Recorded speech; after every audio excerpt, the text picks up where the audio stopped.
Good evening. Good evening. We are coming nearer to the end of our class.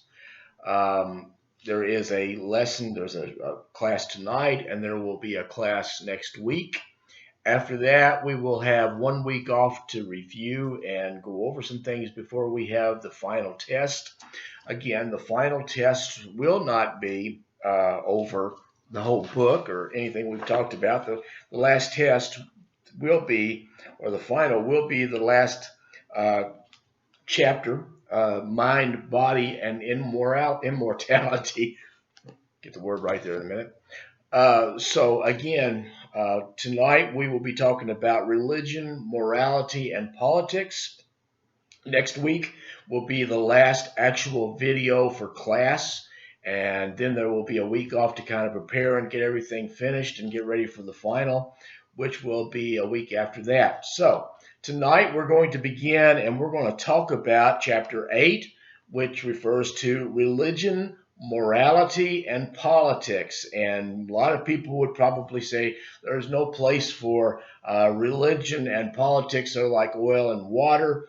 They just don't mix. But then again, you bring into that the question of morality and politics, and it might raise a totally different issue altogether. Morality, let's talk about morality for just a second. Morality is important and is fundamentally connected with the existence of God. That's what the writers say in our book. Morality is important and is fundamentally connected with the existence of God. There was a writer, a Russian writer, and you probably have read something by this particular writer if you've read anything from a Russian writer at all, Tolstoy and Dostoevsky. Dostoevsky is who I'm going to mention here in a second. He wrote a book called Crime and Punishment, which I had to read, I think, when I was a senior in high school. I read it once, put it down, and I don't want to ever read it again because Russian writers have a tendency to use a lot of names, and they switch names, and they do this thing. Anyway, Dostoevsky said, and I quote, "Without God, all is morally permissible." Listen again. Dostoevsky says, and it's Dostoyevsky. Dostoevsky wrote, "Without God, all is morally permissible." Without God, anything goes, is what Dostoevsky said. It stands true that without God, it would seem like that everything would be permissible. And that rings true for religious believers and atheists alike. Many theologians, mostly older theologians, say morality makes no sense. Morality makes no sense without the truth that there is a God. But many moral philosophers, and I take issue with them, but many moral philosophers contend that morality can be explained naturally, and so less attention should be paid to religion and morality. In other words, they believe that morality can be explained by biology, or morality can be explained by different things in the world, but not particularly tied to God or a higher being or anything like that. Many have said that morality is subjective and not objective. So let's talk about ethical objectivism and ethical subjectivism. And a line is drawn between these two, between the objective and subjective claims by philosophers. Let's talk about objective claims. And if you're a mathematician, you're going to pick up on this very quickly. 1 + 1 = 2. Next question. George Washington was the first president of the United States. Third, the Earth has 4 moons. Now we know these first two are objectively true, but the third statement is objectively false. 1 + 1 does = 2. George Washington was the first president of the United States, but the Earth does not have 4 moons. But these are all objective questions. There are 2 distinctions or distinguishing marks, if you will, for objective claims. They are not mere expressions of taste or desire or attitude. Let me repeat that. They are not expressions of taste or desire or attitude. If they are objective, they have absolute truth values. That means that they cannot be true for so-and-so or for you to be able to do it, but not for me to be able to do it. They are true, if you will, for the whole culture. Objective claims are true for the whole culture. Subjective claims, on the other hand, lack those features. For example, vanilla is better than chocolate. Or soccer is boring. Now, truth of the matter is something can be true or something can be false. It might be true for you. You might like vanilla better than you do chocolate, or you may not like soccer at all. When my little boy was growing up, he's not a little boy anymore. He's 30, almost 30 years old. But when he was younger, he played soccer. He liked soccer. I like football, but nonetheless, soccer for him was not boring. And to say that it's boring is to go around something to get to something else. It may be true for you, but it may not be true for me. It may be that you have a preference of vanilla over chocolate. I might have a preference of real football versus European football, better known as soccer. The fact is, objective and subjective claims can be applied to ethics and to the ethical domain. So they also give us two broad views of morality.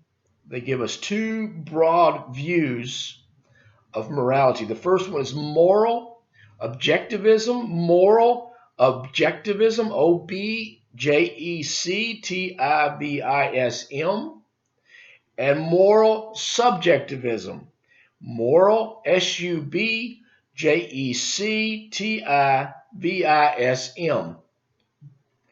Let's talk about the two arguments for subjectivism. Okay, two arguments for subjectivism. Many cultures have such varying moral beliefs. What this culture over here believes might be totally different from what this culture over here believes. It may depend on the culture. Let's be truthful. Some cultures accept slavery. Some cultures accept infanticide, killing children. Some cultures are okay with theft. Some cultures are okay with genital mutilation. Some are also okay with ritual rape. These things in one culture may say that these things are okay. Another culture would say they're not okay. Some cultures also affirm moral goodness, telling the truth, humility, equal rights for all persons, and benefits for all. The next point in all of this is, how can we discover? How can we discover a subjective fact? So let's talk about assessing the arguments for subjectivism. How do we know? It's a simple question. How do we know whether something is objective or subjective? Consider a particular problem. For example, genocide. If an individual or a group prefer genocide, does that automatically make it moral? Genocide being killing either infants and or older people, especially those who are beyond a certain age. Genocide, is it moral? The genocide in everyone's belief would be totally an immoral thing in any situation. Moral facts are unique, not like non-moral facts that we are used to. Moral claims are what the book refers to as a species of normative claims. Let me repeat that. Moral claims are what the book refers to as a species of normative claims. Norms are those things in our world, in our lives, that teach us what we ought to do. So it raises two fairly general and good questions. Question number one: what explains the truth of moral claims? What explains the truth of moral claims? The question can be broken down and make it more simple, which simply says, what makes something right or wrong? What makes something right or wrong? Is it wrong to torture people for fun? It's a good question. Good moral properties include goodness and helpfulness, not torture.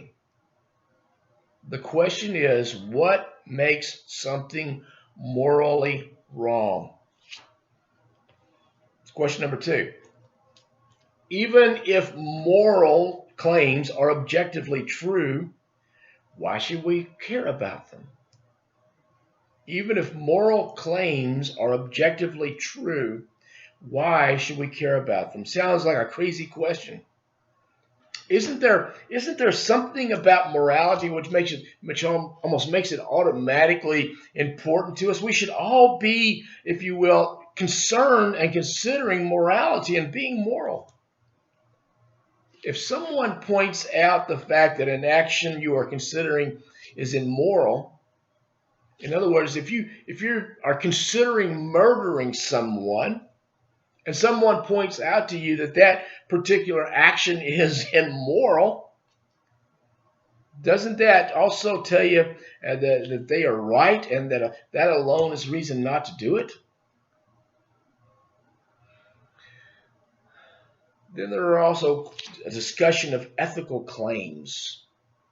Ethical claims. Ethical claims have three distinguishing features.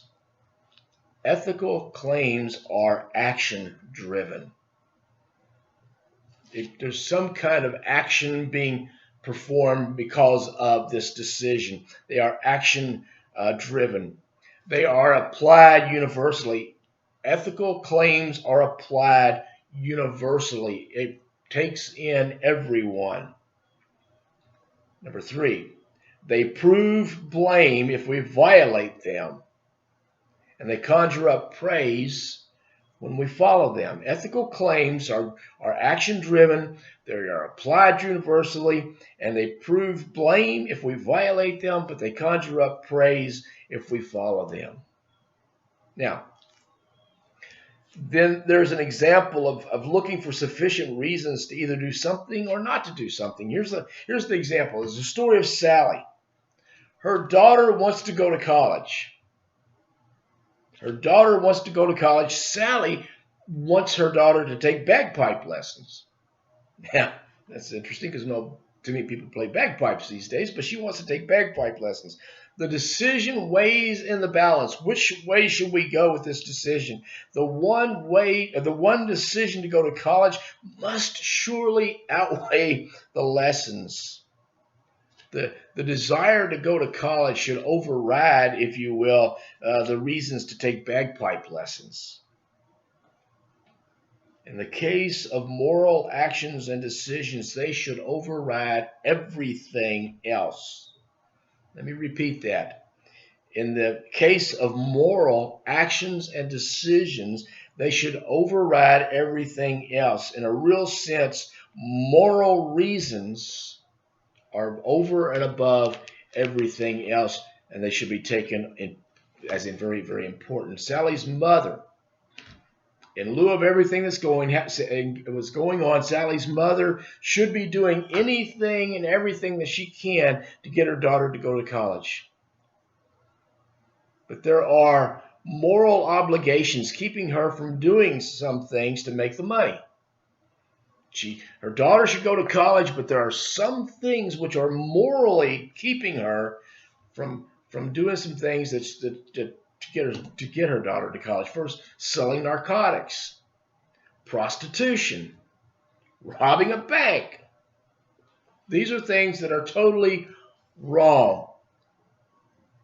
Let's talk about the grounds now for objective morality. There are, according to philosophers, A distinction between doing good and doing what's right. Now, that's interesting. There is a distinction between doing good and doing what's right. Suppose we could choose to learn a new language or spend our lives helping the poor. I can learn Spanish, or I can learn German, or I can learn Russian, or I can learn Chinese, or I could spend my life helping the poor. The latter would require a greater sacrifice, right? It goes over and above, if you will, the call to duty. This would raise the level of moral good. It goes far above what we are obliged to do. But to go above that is called superior. I'm going to spell it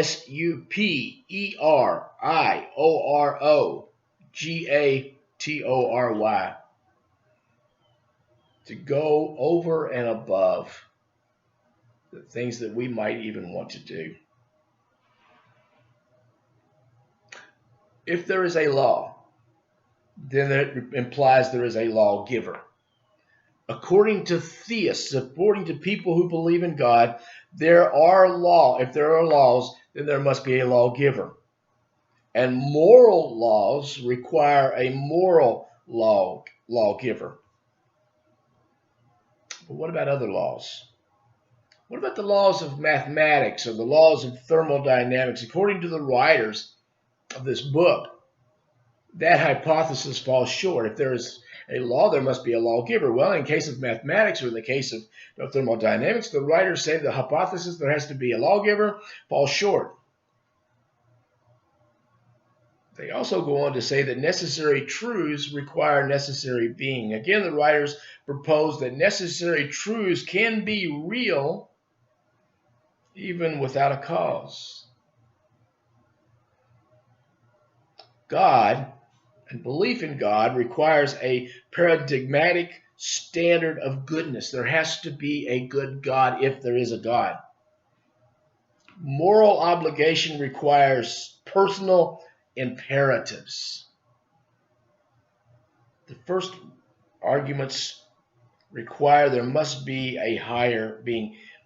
Adams, in his writings, points out the facts about two obligations. First, obligatory actions are actions we care about performing. We don't have to do it, but we want to. Second, there are important connections between obligations and guilt. Guilt usually means means wrong actions, and we may have harmed someone. Guilt is associated with being alienated from other people. Guilt usually implies wrong actions that might have harmed someone. Guilt is also associated with being alienated from other people. Moral obligations come more out of a sense of duty. Let me repeat that. Moral obligations can come out more out of a sense of duty and do not always point toward a supreme being. That's according to the writers of the book. So let's talk about moral motivation and moral reality. Why should we care? It's an interesting question. Why should we care about being moral? One answer is that people live morally in order to live as a psychologically healthy person. If I want to be psychologically healthy, then I will live a moral life. Immoral behavior can cause all kinds of diseases in our minds and in our bodies and even down deep in our souls. We care. We care about behaving right for the same reason that we should want to eat right. Eating a healthy diet can lead to great rewards. It can make us live longer. It can make us feel better. This is like all three theistic religions, Judaism, Christianity, and Islam. All three theistic religions say if we live right, it will lead to rewards. But to live wrong will lead to punishment. Now, differ on the different rewards, and all three religions differ on the punishment, but all three believe that if you live right, it will lead to rewards. If you live wrong, it leads to punishment. Theists adhere to the truth that to believe in God makes a difference. All three theistic religions believe that to believe in God makes a difference in whether a person is rewarded or punished in the life to come. Again, all three say that whether we live right or live wrong, it will lead to rewards or it will lead to punishment. Robert Adams was a writer and a theologian and also a philosopher, and he had a reconstruction of Immanuel Kant's theory. And this is what he said: it would be demoralizing. It would be demoralizing not to believe there is a moral order of things in the universe.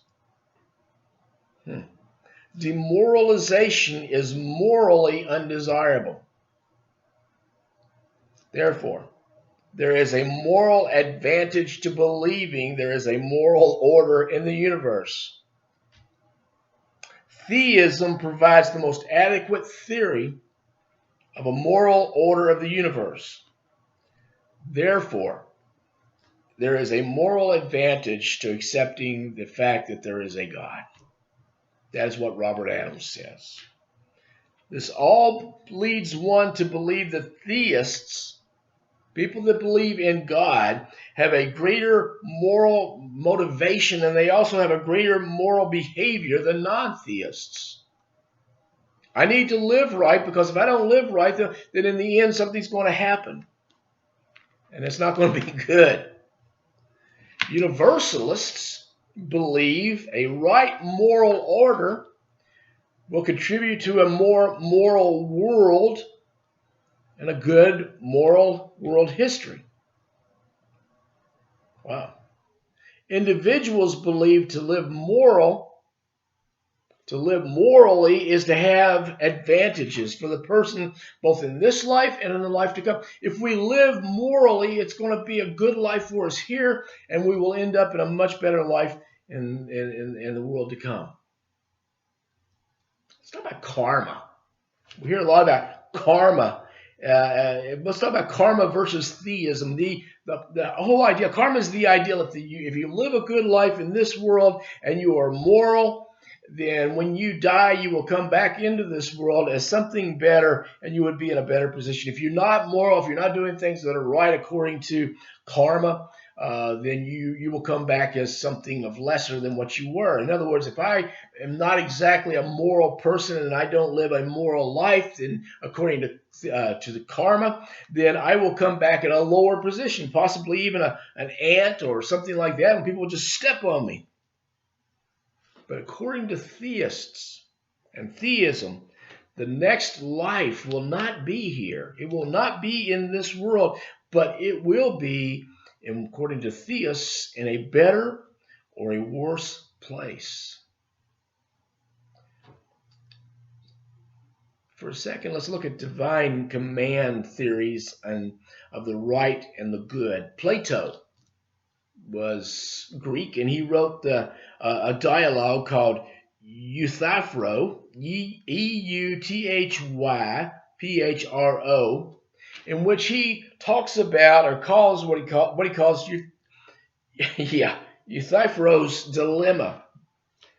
This is what he says: we do good morally because we are loved by God. That's the first thing. Do we do good morally because we are loved by God, or does God love us because we do morally good? Interesting. It is a dilemma. Do we do good or moral good because we are loved by God, or does God love us because we are morally good? That also offers up three problems, contingency problems. God loves us, or God's love for us is contingent on our ability to do good. Non-objectivity problem is what God loves and expects also become what we love and expect. And then there's the anything goes problem. The idea that God may allow something that we find to be totally wrong,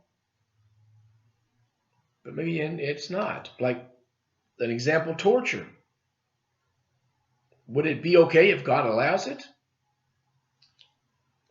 Not in our books. Let's talk about religion and public discourse. We can never underestimate, or overestimate rather, the dilemma between religion and politics. And we're getting ready to have the federal election again. We're going to elect a president, and I'm not going to get any further into politics than that, at least presidential politics. But we're getting ready to move into that. We're already into that realm. But we can never overestimate the dilemma between religion and politics. American judges are deciding the appropriate relationship between the church and state, and they have for some time. In other countries, they are establishing total Islamic states. That if you don't believe in what Islam says, if you don't believe in the Quran, you are going to be executed. And there are other factions that have gone on in history, like Northern Ireland, where there was a complete breakdown of the two religions of Protestantism and Catholicism.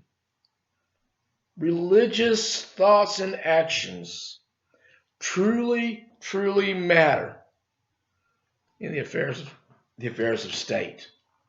Throughout history, and especially modern history, there have been more intolerant practices amid forcible conversions to certain religions. You have the Crusades in the Middle Ages. And now even more today, we have these forcible conversions to certain religions, especially Islam. If you don't accept the Quran, if you don't accept Islam, you will be put to death in some of the countries in which it's really strong. In the West, religious practices and state sanctions of free religion have not always been universally accepted, okay? British philosopher John Locke said the states are required to tolerate, I want to reiterate that word, are required to tolerate religion and religious diversity because both of those play into the interests of the state. It is to the state's best interest not to be involved with or to put down religions or multiple religions and religious diversity. Locke said it was advantageous to be tolerant of all forms of religious and public worship. An example of his tolerance in spite of disagreement would be the concept of Jehovah's Witnesses, which is a Protestant, if you will, religion, for lack of a better way of expressing it. But if you know anything about Jehovah's Witnesses, and if you don't know about Jehovah's Witnesses, you might want to take my class on world religions. Jehovah's Witnesses deny their members to receive saving blood transfusions. It's a disagreement, but it's tolerated. Another example would be the Islamic State, who believe that the state is subject to all teachings of Islam. Everybody inside of an Islamic state is subject to the laws of Islam. Locke gave us two reasons for religious tolerance. And there are alternatives to these things. One would be to purge religion from the state. I want to say that again, to purge religion from the state. The second is to enforce religious conformity. And again, I reiterate, Islam. And maybe even the Amish in our own country. Where I live in Litchfield, there are several Amish communities around Grayson County. And for the most part, Amish people do not conform to the civil way of life in a lot of ways, but they conform rather to the religious way of life. Therefore, they wear the clothes that they wear. They drive buggies and horses still. And their houses don't have air conditioning. Pascal, Pascal, argues if someone believes Christianity to be true, that person ought to accept certain religious practices to help society. He says that if we believe Christianity to be true, we should be using that belief to help society and the practices of society. And then he points out Bible reading, church attendance, all are good. And all these good things can spill over, if you will, into the society and make a better society. 17th century, a man by the name of Pierre Bale, B-A-Y-L-E. He contends that what conflicts with clear, distinct natural law has to be rejected. Let me say that again. He believes that whatever conflicts with clear, distinct, natural law has to be rejected. God has to be rejected because he goes over and against naturalistic laws, even though he created the laws. Let's talk about, very quickly, the role of religious belief in liberal democracies. There's a growing number of recent liberal theorists who believe that religion in civil matters must be constrained. We not allow religion to become a part, if you will, of the civil matters. I still live in a county where they have ministers come each Friday morning to pray for the fiscal court, which is a political body. But they still believe and they still allow a minister to come and pray for that particular body. On the other hand, the majority of people, let me say that again. On the other hand, the majority of people do not have the right or authority to enact policies which violates fundamental rights of citizens. What kind of an example can we come up with there? What about COVID-19 and the church? There was a church in California. It is a mega church. It's a big church, and they are denying Governor Newsom's law that churches cannot meet during the COVID-19 thing. They are defying him. They are defying that particular law and saying that the government has no right whatsoever to shut down churches. They have a church right here in Kentucky, right up around Shepherdsville, who was doing the same thing when this pandemic was going on and starting up. There was a church in Shepherdsville that kept saying, we are going to continue our worship service. The governor sent state police out there to take down license plate numbers. I don't know if they were followed up on it. I seriously doubt they did. But where do we draw the line? Where's the line drawn between what is the authority of the government and what's the authority of the church? Okay? There is the concept. There is the concept when lawmaking decisions makes policies, it must be for the good of all, and not for the personal preferences of the person who's making the law. Rawls, R-A-W-L-S, says, religious reasons are not permitted to play a role in the decision-making of an elected official. Elected officials cannot allow, according to him, they cannot allow themselves to be swayed one way or the other by religious belief.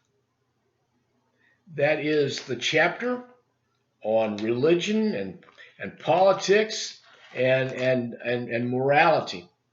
We are coming up on this is an election year. It's got a lot to do, and I think it's funny that we have both of our candidates invoking, if you will, religious faith and religious belief in so many different things. And when most of the stuff that we've talked about, there should be this separation between the two, but I'm not going to go into that. This is the chapter on religion, morality, and politics. I will be finishing up next week by way of video, the last chapter, again, in the book. And then we will have a week off where you can study, and then the final will be the next week.